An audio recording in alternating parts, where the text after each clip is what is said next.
சொல்லி பார்த்தீங்கன்னா unit 3 service business 1 சரியா. சாப்டர் 10 பார்த்தீங்கன்னா ரிசர்வ் பேங்க் ஆஃப் இந்தியா சரியா. ரிசர்வ் பேங்க் ஆஃப் இந்தியா சகினா தரஜா மூச்சிய अच्छा मुसल बाबा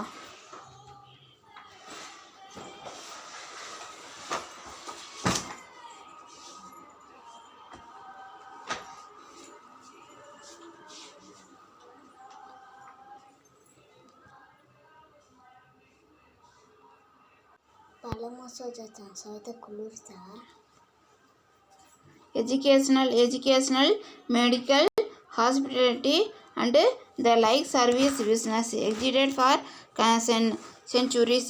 It prominence in the global trade in recent origin. After 1970, the service sector has emerged as the most dynamic sector of the world economic contributing almost 1/3 of world gross value added, half of the world employment, 1/5 of the global trade and more than half of the world foreign direct investment flows. It remains the key drive of Indian economic growth, contributing almost 66.1% of its gross value added growth in 2015 to 16. Quotes the Indian budget estimate for 2015 to 16 அப்படின்னு சொல்லி கொடுத்துருக்காங்க. என்ன கொடுத்துருக்காங்கன்னு சொல்லி பார்த்தீங்கன்னா இதில் கல்வி, மருத்துவம், சுகாதாரம் போன்ற சேவை தொழில்கள் பல நூற்றாண்டுகளாக இருந்து வருகின்றனர் சரியா. பல வருஷமாக என்ன ஆகுது, எஜுகேஷனல், ஹாஸ்பிட்டலு, அதே மாதிரி என்னன்னு பார்த்தீங்கன்னாக்கா மெடிக்கல் இதெல்லாம் இருந்துக்கிட்டே இருக்குது. உலக வர்த்தகத்தில் சேவை தொழிலுக்கு 1970ஆம் ஆண்டிற்கு பின்னர் அதிக முக்கியத்துவம் பெற்று வருகிறது சரியா. 1970க்கு அப்புறம் தான் என்ன இருக்குது, அந்த சர்வீஸ் செக்டரில் என்ன ஆகுதுன்னா ரொம்ப என்ன ஆகிட்டுன்னா ரொம்ப வளர்ந்துட்டு வருது அப்படிங்கிறாங்க.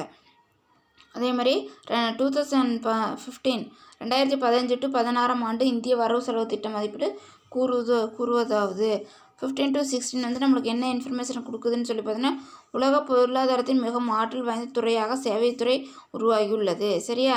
அதேமாரி எக்கனாமிக்கல் லெவலில் ரொம்ப டெவலப்மெண்ட் ஆனது, ரொம்ப சக்தி வாய்ந்தது எதுன்னு சொல்லி பார்த்தீங்கன்னாக்கா இது சர்வீஸ் செக்டார். சேவை தொழில்கள் உலகில் ஒட்டுமொத்த கூட்டு உற்பத்தி மதிப்பின் பங்களிப்பில் கிட்டத்தட்ட 1/3 பங்கு. அதேமாதிரி சர்வீஸ் செக்டார் டோட்டலாக நம்ம பார்க்கும்போது என்னன்னு சொல்லி பார்த்தீங்கன்னாக்கா டோட்டல் வேல்யூவில் எவ்வளோன்னு சொல்லி பார்க்கும்போது 3/1 சரியா. 1/3 ஆஃப் வேர்ல்டு சரியா. 1/3 almost 1/3 of world gross value added அப்படின்னு சொல்கிறாங்க. உலக வர்த்தகத்தில் 5 பங்கு சரியா. உலக வர்த்தகத்தில் பார்த்தீங்கன்னாக்கா உற்பத்தி மதிப்பும் பங்களிப்பு கிட்டத்தட்ட உற்பத்தியில் எவ்வளோ 3/1 பங்கு, உலக வர்த்தகத்தில் 5/1 பங்கு சரியா. அதே மாதிரி 1/5 ஆஃப் குளோபல் ட்ரேடு. நெக்ஸ்ட்டு பார்த்தீங்கன்னாக்கா உலகின் வெளிப்பாட்டு அந்நிய நேரடி முதலீடுகளில் பாதிக்கும் மேலான பங்கு ஆஃப் ஆஃப் த வேர்ல்டு. இது இந்தியாவின் பொருளாதார வளர்ச்சிக்கு முக்கிய காரணியாக உள்ளது. இது எக்கனாமிக் ரொம்ப என்னவாக இருக்குதுன்னு சொல்லி பார்த்தீங்கன்னாக்கா முக்கிய ஒரு டிரைவாக கீயாக இருக்குது, key drive of the Indian economy அப்படிங்கிறாங்க. அதேமாதிரி இது இந்தியாவின் ஒட்டுமொத்த கூட்டு உற்பத்தி மதிப்பில் 2015-16 கிட்டத்தட்ட 66.1% பங்களிப்பு செய்து பொருளாதார வளர்ச்சியை அதிகரித்துள்ளது. அப்போ 2015 to 16 என்ன இருக்குதுன்னு பார்த்தீங்கன்னா 66.1% என்ன இருக்குது, அது அதில் குரோத்தை என்ன பண்ணியிருக்கு, ஏற்படுத்தி இருக்குது அப்படிங்கிறாங்க. நெக்ஸ்ட்டு பார்த்தீங்கன்னா என்னன்னு சொல்லிட்டு பேங்கிங் சர்வீஸ் சரியா. Banking service is the nerve center of industry and commerce in a country. It play a vital role by providing the money required for the regularly functioning and development. The word bank normally refer to commercial bank சரியா. There are many types of bank rendering different type of service. Central bank is the most important one among them. இதில் வங்கி சேவை சரியா. Banking சர்வீஸ்னாக்கா என்னென்னு பார்த்தீங்கன்னாக்கா வங்கி சேவை ஒரு நாட்டின் வர்த்தகம், வாணிகம் மற்றும் தொழில்களின் நரம்பு மண்டலமாக வங்கி அமைகிறது.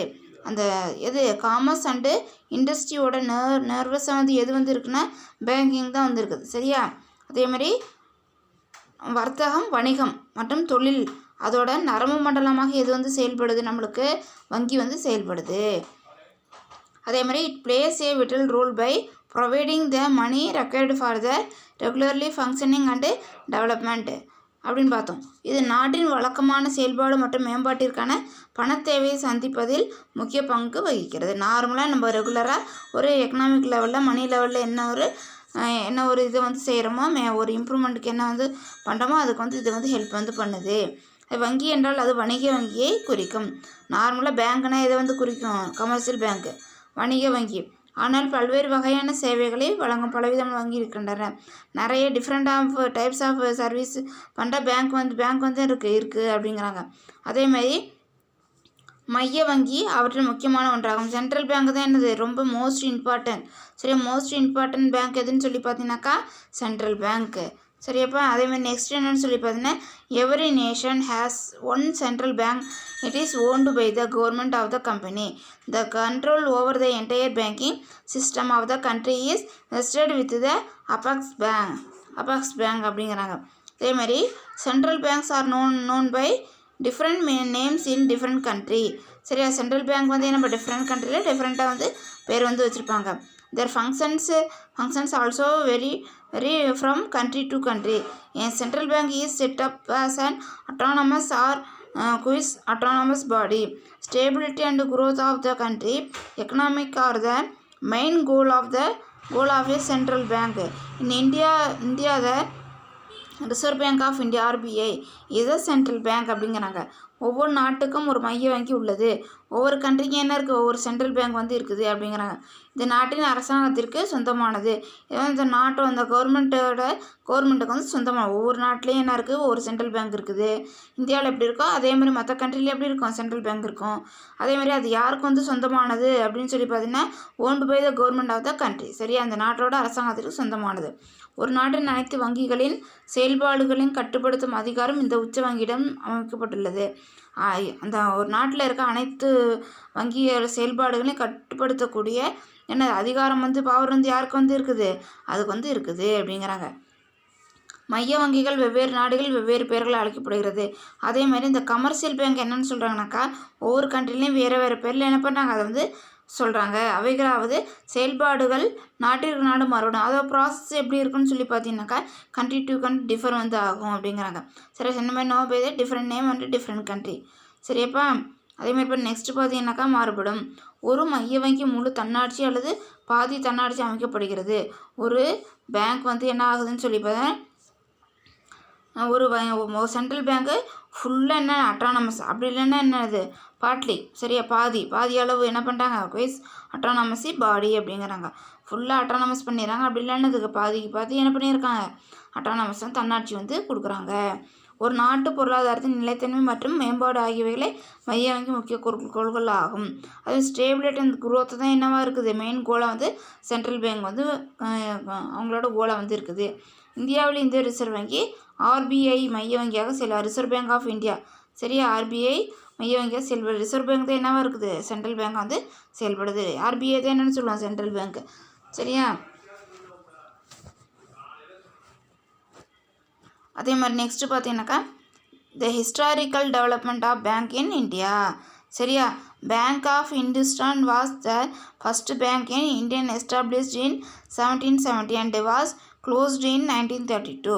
இந்துஸ்தான் வங்கியானது 1970ஆம் ஆண்டில் நிறுவப்பட்ட இந்தியாவின் முதல் வங்கியாகும். சரியா, 1770 வந்து என்ன பண்ணியிருக்காங்க, இந்துஸ்தான் வங்கி தான் என்ன பண்ணியிருக்காங்க, ஃபஸ்ட்டு பேங்க்கு. சரியா, புரிஞ்சுதா. 1770 ஹிந்துஸ்தான் பேங்க் தான் என்னது ஃபஸ்ட்டு பேங்க் வந்து எஸ்டாப்ளிஷ் வந்து பண்ணியிருக்காங்க. எப்போ வந்து அது க்ளோஸ் பண்ண 1932 என்ன பண்ணியிருக்காங்க, அது வந்து க்ளோஸ் வந்து பண்ணியிருக்காங்க. அதேமாதிரி நெக்ஸ்ட்டு பார்த்தீங்கன்னா என்னென்னு சொல்லிட்டு நெக்ஸ்ட்டு வந்துட்டு அதுமாதிரி நெக்ஸ்ட் ஒன் பார்த்தீங்கன்னாக்கா செகண்ட் ஒன்று the Central Bank of India was established in 1786 and was also liquidated in 1791 அப்படிங்கிறாங்க. இதில் வந்து என்ன வந்து சொல்கிறாங்கன்னு சொல்லி பார்த்தீங்கன்னாக்கா செகண்ட் ஒன்றில் அது வந்து என்ன பண்ணியிருக்காங்க, 1786 இந்திய பொது உடைமை வங்கி நிறுவப்பட்டது. இதை வந்து என்ன பண்ணியிருக்காங்க, சென்ட்ரல் பேங்க் ஆஃப் இந்தியா. சரியா, எஸ்டாப்ளிஷ் வந்து எப்போ பண்ணியிருக்காங்க, 1786. சரி, அதேமாதிரி அது வந்து எப்போ வந்து க்ளோஸ் பண்ணாங்கன்னு சொல்லி அதை வந்து லிக்விடேட் வந்து கலைக்கப்பட்டது அப்படின்னு சொல்லி பார்த்தீங்கன்னா 1791 என்ன பண்ணிட்டாங்க, ஆரம்பித்து ஒரு 5 வருஷத்தில் என்ன பண்ணிட்டாங்க, அதை வந்து கலைச்சிட்டாங்க. அதேமாதிரி Bank of Calcutta was the first joint stock bank established in 1806. சரியா, 8006 1806. It was renamed as the Bank of Bengal in 1809. சரியா, 1809. நெக்ஸ்ட் பார்த்தீங்கன்னா என்னன்னு சொல்லிட்டு 1806 நிறுவப்பட்ட கொல்கத்தா வங்கி முதல் கூட்டுப்பங்கு வங்கி ஆகும். இது 1809 பெங்கால் வங்கி என பெயர் மாற்றம் பெற்றது.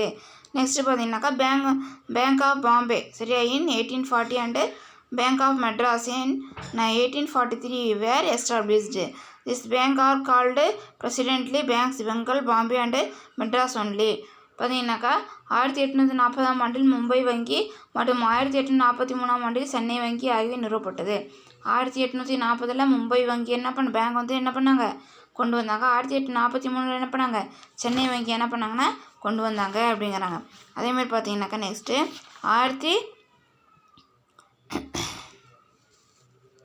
1881 சரி 1881 witnessed the birth of the Oudh Bank which was later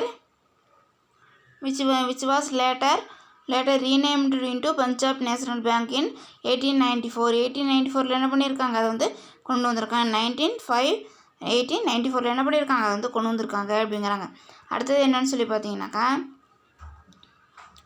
the presidential bank were amalgamated into the Imperial Bank of India on 27 January 1921. It confided its operation to the urban sector and the rural sector was completely regulated in those days. Therefore, after independence, an act was passed in the parliament to take over the Imperial Bank of India by the government and State Bank of India come into being on July 1st 1955. சரி, step of the Imperial Bank of India அப்படின்னு சொல்லி கொடுத்துருக்காங்க.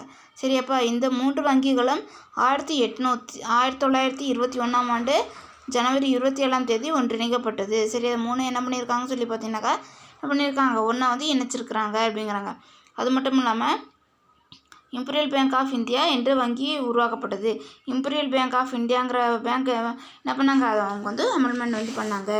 அந்த நாட்களில் இந்த வங்கி நகர்ப்புற பகுதிகளுக்கு மட்டும் சேவை செய்தது. ரூரல் செக்டருக்கு மட்டும்தான் என்ன பண்ணாங்க, இவங்க வந்து ஒர்க் வந்து பண்ணாங்க அப்படிங்க. Urban sector and rural sector was completely negative this அப்படிங்கிறாங்க. சிட்டிஸில் மட்டும்தான் என்ன பண்ணாங்கன்னு சொல்லி பார்த்தீங்கன்னாக்கா இவங்க வந்து என்ன பண்ணாங்க, சேவை வந்து பண்ணாங்க.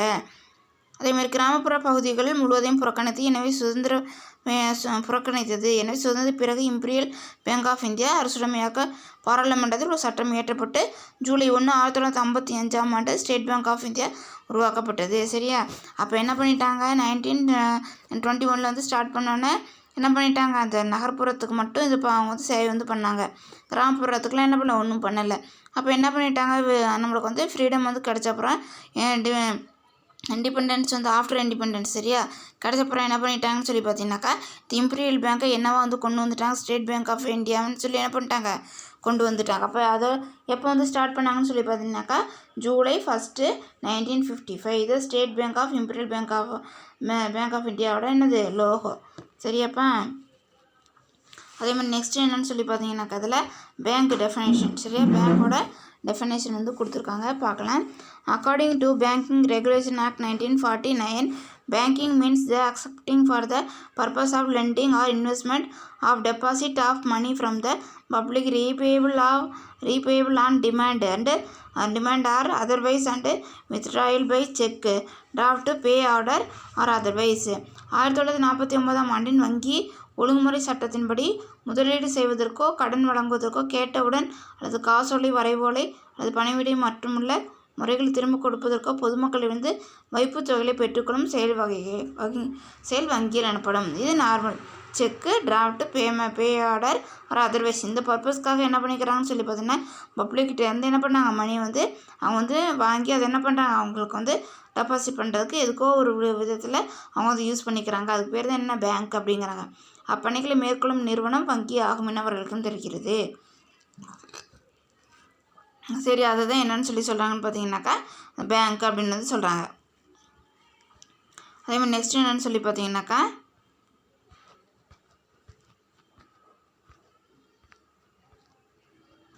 அதே மாதிரி இதில் வந்து டைப்ஸ் ஆஃப் பேங்க் வந்து கொடுத்துருப்பாங்க. சரியா, டைப்ஸ் ஆஃப் பேங்க்கில் வந்து டைப்ஸ் ஆஃப் பேங்க் வந்து ஃபஸ்ட்டு வந்து என்னன்னு சொல்லி பார்த்தீங்கன்னாக்கா டெவலப்மெண்ட் பேங்க். டெவலப்மெண்ட் பேங்க்கில் என்ன வருது, சென்ட்ரல் பேங்க்கு, கமர்ஷியல் பேங்க்கு, டெவலப்மெண்ட் பேங்க்கு, அதே மல்டி ரீஜனல் டெவலப்மெண்ட் பேங்க்கு, கோஆப்ரேட்டிவ் கிரெடிட் இன்ஸ்டியூஷன், அதே மாதிரி small self finance, local area, அதே மாதிரி பேமெண்ட்டு பேங்க்கு. இதெல்லாம் என்னென்னு சொல்லி பார்த்தீங்கன்னா இதுக்கு கீழே வருது. சரியாம்மா, அதே மாதிரி பார்த்தீங்கன்னாக்கா என்னென்னு சொல்லிட்டு அது கீழே என்னென்ன வருது நம்மளுக்கு, schedule commercial bank, non schedule commercial bank, Indian Bank, foreign bank 42. சரியா, public sector bank, public sector, private sector bank. சரியா, அதே மாதிரி State Bank of India, old private sector of பேங்க்கு.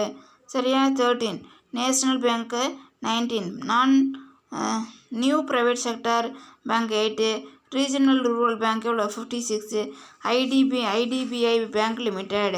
சரி, அதேமாதிரி இங்கே பார்த்தீங்கன்னாக்கா அக்ரிகல்ச்சர் டெவலப்மெண்ட் பேங்க்கில் நபார்டு, அதேமாதிரி இண்டஸ்ட்ரியல் டெவலப்மெண்ட்டில் என்ன வரும் நம்மளுக்கு, இந்த டெவலப்மெண்ட் பேங்க்கில் அக்ரிகல்ச்சரல் டிபார்ட்மெண்ட் பேங்க்கு, இண்டஸ்ட்ரியல் டெவலப்மெண்ட், அதில் நபார்டு ஒன்று, ஐடிபிஐ, ஐசிஐசிஐ, ஐஎஃப்சி. இண்டஸ்ட்ரியலுக்கு இவங்கள என்ன பண்ணுவாங்கன்னா அமௌண்ட் வந்து லோன் வந்து ப்ரொவைட் பண்ணுவாங்க. அதேமாதிரி அக்ரிகல்ச்சருக்கு நபார்டு வந்து என்ன பண்ணால் அவங்க வந்து அமௌண்ட் வந்து கொடுப்பாங்க. அதேமாதிரி நெக்ஸ்ட் ஒன்று என்னன்னு சொல்லி பார்த்தீங்கன்னாக்கா நெக்ஸ்ட்டு நெக்ஸ்ட் வந்து கோஆப்ரேட்டிவ். சரியா, கோஆப்ரேட்டிவ் என்னென்னு சொல்லி பார்த்தீங்கன்னா கோஆப்ரேட்டிவில் urban cooperative bank, rural cooperative, அதை ஷெட்யூல்டு யூசிபிஎஸ், அதில் நான் ஷெட்யூல்டு யூசிபிஎஸ். அதில் பார்த்தீங்கன்னாக்கா மல்டி ஸ்டேட்டு, இதேமாதிரி single state, multi district, single state. அதேமாதிரி units UCB, non unit UCP.